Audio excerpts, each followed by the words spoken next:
में काफ़ी अच्छा बाइंग इंटरेस्ट लोअर साइड से बनते हुए दिखा और कल पूरा एफएमसीजी पैक में ही एक अच्छा बाइंग का इंटरेस्ट बनते हुए दिख रहा था। तो हम यहाँ पे डाबर पे बाय करने की सलाह देंगे। कल का क्लोज है करीब 500 रुपए के आसपास। हम एक्सपेक्ट कर रहे हैं जिस तरीके के सेटअप बन रहे हैं अब यहाँ पे पिछले 4-5 सेशन में एक जो रिकवरी करेक्शन था उसकी एक पूरी रिकवरी कल के सेशन में बनते हुए दिखी। डाबर में हम एक्सपेक्ट कर रहे हैं टारगेट आना चाहिए करीब 515 तक के। स्टॉप लॉस रखेंगे हम करीब 492 का। तो डाबर पे बाय करने की सलाह है। ओके, डाबर आपको बाय करना है और याद रखिएगा कल डाबर में और इनफैक्ट पूरे एफएमसीजी स्पेस में एक बाइंग नजर आ रही थी। डायरेक्टर साहब जरा प्लीज इसका ओआई एडिशन दिखाएंगे आप स्क्रीन पे एक बार। 500 पे क्लोज हुआ था, हम क्लोजिंग में डिस्कस भी कर रहे थे और ये डाबर जो है 3 जून के बाद पहली बार अपने 20 डे एक्सपोनेंशियल मूविंग एवरेज को जाके स्ट्राइक कर रहा था। ये एक बहुत महत्वपूर्ण बात है। स्टॉक फ्यूचर्स जो कि 20 डे को ट्राई करते हैं वो अमूमन एक थ्रस्ट जनरेट करने की कोशिश करते हैं। तो डाबर पर नजर रखेंगे। अब चलते हैं मानस जी के पास। मानस जी गुड मॉर्निंग, आपका top conviction trade. Good morning Virendra ji. तो देखिए जो कन्विक्शन ट्रेड है वो ऑटो क्षेत्र से है और 2 ऑटो स्टॉक अगर आप ध्यान दीजिए तो अभी तक तो बहुत स्ट्रांग थे। एमएनएम की बात कर रहा हूं मैं और टीवीएस मोटर्स की बात कर रहा हूं, लेकिन कल कहीं ना कहीं दोनों स्टॉक में रिवर्सल के साइन देखने को मिले हैं। 20 डे मूविंग एवरेज के नीचे फिसला है, स्पेशली एमएनएम जहां पर आपको लोअर टॉप लोअर बॉटम से कंफर्मेशन मिला, स्टॉक अपने 20 डे मूविंग एवरेज के नीचे फिसला। तो आज जब बाउंस बैक देखने को मिले तो 990 के आसपास, देखिए कंडीशन है कि बाउंस बैक पे आपको सेल करना है तो एमएनएम को 990 के आसपास सेल करना है, जहां आपके स्टॉप लॉसेस 1011 के ऊपर के रहेंगे और नीचे की तरफ 950 रुपए तक के टारगेट्स देखने को मिल सकते हैं एमएनएम में, जो कि स्टॉक का 50 डे मूविंग एवरेज है। और जब बाउंस बैक देखने को मिले तो पुट कॉल में भी आप खरीदारी कर सकते हैं। 980 का पुट कॉल जो अभी के लिए तो फिलहाल 19 रुपए के आसपास ट्रेड कर रहा है और अगर यहाँ पर थोड़ी गिरावट देखने को मिली 17 रुपए या 16 रुपए के आसपास देखने को मिले तो वहां खरीदारी करिए 9 रुपए के स्टॉप लॉस से 30 रुपए के टारगेट के लिए। तो एमएनएम में एक सेल रिकमेंडेशन। ओके, एमएनएम में एक सेल है और बड़ा इंटरेस्टिंगली देखिए जब ये कॉल मैंने सुनी मुझे भी उतना अचंभा हुआ। हालांकि देखिए प्राइस मुझे भी मालूम था कल क्या हुआ है। निफ्टी ऑटो ने कल अपना 200 डे एक्सपोनेंशियल मूविंग एवरेज तोड़ दिया और ये पूरी जो प्रोसेस है मात्र 3 दिन में हुई है। 3 दिन में जो एक इंडेक्स अपने सारे एवरेज के ऊपर ट्रेड कर रहा था वो सडनली आ गया 200 डे के नीचे। ये कंफ्यूजन उसलिए भी बढ़ा कि जनाब मेटल्स में वीकनेस है तो ऑटो में वीकनेस क्यों बढ़ रही है, तो ये दुविधा भी थी। और एमएनएम ने कल पहली बार एक जमाने बाद अपने एक क्रिटिकल एवरेज जो कि हम जब लॉन्ग ट्रेड पिक करते हैं उसके ऊपर अमूमन हमें कॉन्फिडेंस होता है, उसको वॉलेट किया और डे लो पे जाके क्लोज हुआ। एक इंपॉर्टेंट ट्रैजेक्टरी को इसने वॉलेट किया। तो एमएनएम वाकई अगर आप देखें कल सिंक कर रहा था। अब बात करते हैं असद के कन्विक्शन ट्रेड की। असद इंडेक्स पर आपका व्यू तो हो गया, अब बताइए आपका स्टॉक स्पेसिफिक कन्विक्शन ट्रेड क्या है? क्या शॉर्ट साइड पे क्या लॉन्ग साइड पे चेस करेंगे आप? आई थिंक वीरेंद्र जी हम इन्फोसिस को देख सकते हैं। मुझे लग रहा है कि Infosys being a quality stock it has been kind of in oversold territory. A pull back हम एक्सपेक्ट कर सकते हैं। तो इन्फोसिस में we can go long with a tight stop loss of around 1410 for a target of around 1440। ये daily and weekly pivot के ऊपर है। शॉर्ट कवरिंग कल देखने को मिला था अराउंड 3% टाइप्स। ओवरसोल्ड स्ट्रक्चर जैसे बोल रहा था कि पुल बैक रैली हम देख सकते हैं। ये ट्रेड को तब इनिशिएट कर सकते हैं जब ये 5 या 15 मिनट के व्यू के ऊपर ट्रैवल करे, ना कि इमीडिएटली इसको लेना चाहिए। इसमें कल कॉल अनवाइंडिंग देखने को मिला था around 5.5 lakh and put unwinding भी देखने को मिला है 1.31 लाख। समा मुझे लगता है कि कॉल अनवाइंडिंग जो हुआ है that is giving a scope for it to go up. तो Infosys is definitely something we should keep in radar. On another note मैं कल आशीष जी को बोल रहा था कि आपने जून सीरीज से पहले बोले थे कि June is your special month. तो हमने तो देख लिया कि मार्केट में क्या हुआ, but I think you can tell us कि what exactly is in June series for you.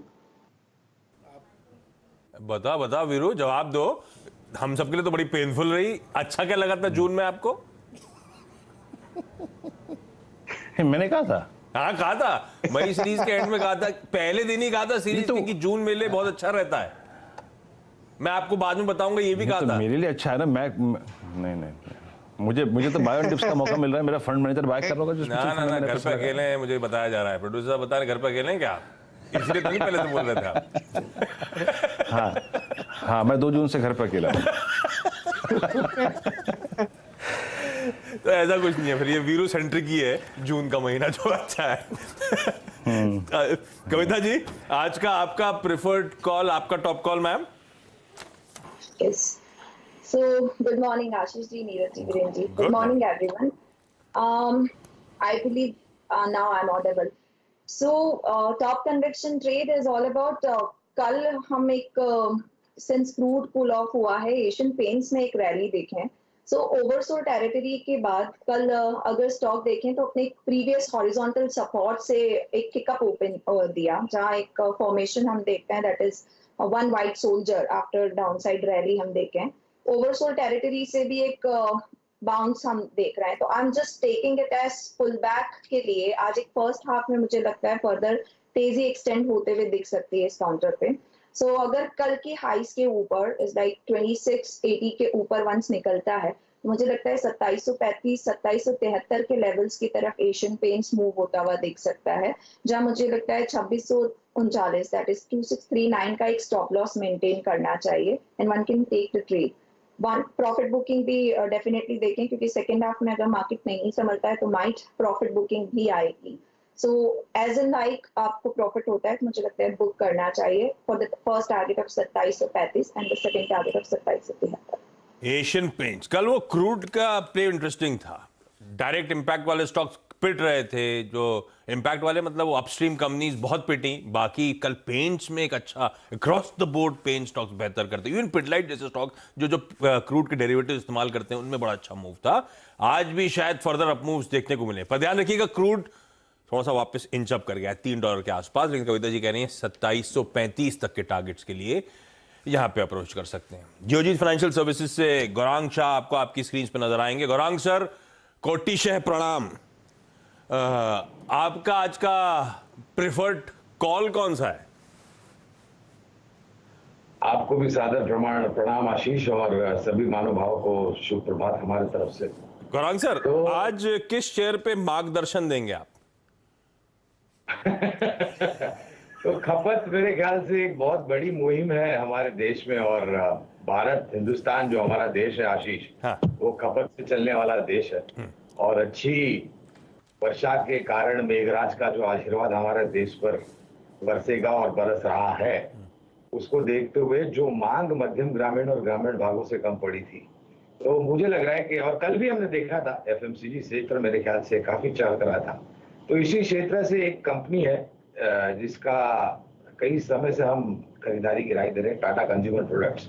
और इस कंपनी के मैनेजमेंट ने मेरे ख्याल से आपके चैनल पर और आपके सहयोगी चैनल पर आकर के स्टारबक्स के नए रिटेल आउटलेट्स खोलने की जो मुहिम चलाई है, खास करके उन शहरों में जहां पर मौजूदगी नहीं है, वो ध्यान में रखते हुए मेरे ख्याल से ये एक ऐसा शहर है जो आपको नजरअंदाज नहीं करना चाहिए. क्योंकि हर एक कंज्यूमर के केटरिंग में है ये, चाहे वो यंग इंडिया हो, चाहे वो घरेलू मसाले हो, या फिर दाल वगैरह जो भी है. और इसके साथ साथ मेरे ख्याल से जो ऑफरिंग है टाटा कंज्यूमर के पास, वो बहुत मजबूत और सक्षम है. और सबसे अच्छी बात यह है आशीष, मैं कई रिटेल आउटलेट्स में जाता हूं, जैसे कि रिलायंस की रिटेल हो गई, सरकारी भंडार हो गया, डीमार्ट हो गया, वगैरह वगैरह. और लोगों को मैं जब ये टाटा संपन्न नामक जो प्रोडक्ट इन्होंने बाजार में उतारा है, उसके तरफ आकर्षित करते हुए मैंने खुद देखा है. और ब्रांड लॉयल्टी जिसे कहते हैं, पावर ब्रांड हम कहते हैं, वो बहुत मजबूत है. तो टाटा कंज्यूमर प्रोडक्ट एक कंपनी होगी जहां पर हम राय देंगे निवेश करने के लिए. टाटा संपन्न के तमाम प्रोडक्ट्स की पोजीशनिंग बड़ी स्मार्टली करी है. खैर ये तो सही है. टाटा कंज्यूमर प्रोडक्ट्स के रडार पे फंडामेंटल बाय पिक आपकी स्क्रीन पर आती हुई. ये स्टॉक ऑलमोस्ट 900 के लेवल से करेक्ट हुआ था. गौरांग सर को इन लेवल्स पे अट्रैक्टिव लगता है, लेकिन ये ट्रेडिंग बेट नहीं. बाकी सारे ट्रेडिंग बेट्स थे, मैं समाप्त करूंगा तो मेंशन भी कर दूंगा, लेकिन ये यहां से थोड़ा सा medium term perspective, long term horizon के लिहाज से इन लेवल्स पे एक्यूमुलेट किया जा सकता है. क्विकली सारे टॉप कॉल्स रिविजिट कर देते हैं, उसके बाद आज के stocks in news, brokerage reports, sector in focus, इन सब पे बातचीत होगी. हमने शुरुआत करी थी राजेश जी के साथ. पालविया साहब की तरफ से आया था डाबर, एक बाय कॉल. कल आपने नोटिस करा होगा HUL, कोई नेस्ले, इवन कल ब्रिटानिया जो एक्स डिविडेंड था, सब में बहुत बढ़िया मूव आया था. डाबर रखे रडार पे, दिन के हाईस पर बंद हुआ. आज 515 के टारगेट्स. M&M मानस की तरफ से एक सेल कॉल, लेकिन किसी भी बाउंस पे कंफर्ट आ रहा है. 990 के आसपास के जोन पर पहुंचे तो सेल इनिशिएट करेंगे 950 के टारगेट्स के लिए. Dabur buy, M&M sell. उसके बाद असित कह रहे हैं इसमें खरीदारी करने का मन है। 1410 के स्टॉप के साथ 1440 का लक्ष्य। कविता जी कह रही हैं कल का मूव एशियन पेंट्स का शायद कंटिन्यू हो, इवेंचुअली 2773 तक के टारगेट्स। ये सब ट्रेडिंग बेट्स थी। एक फंडामेंटल पिक जो है जो एक्यूमुलेट की जा सकती है वो है टाटा कंज्यूमर प्रोडक्ट्स।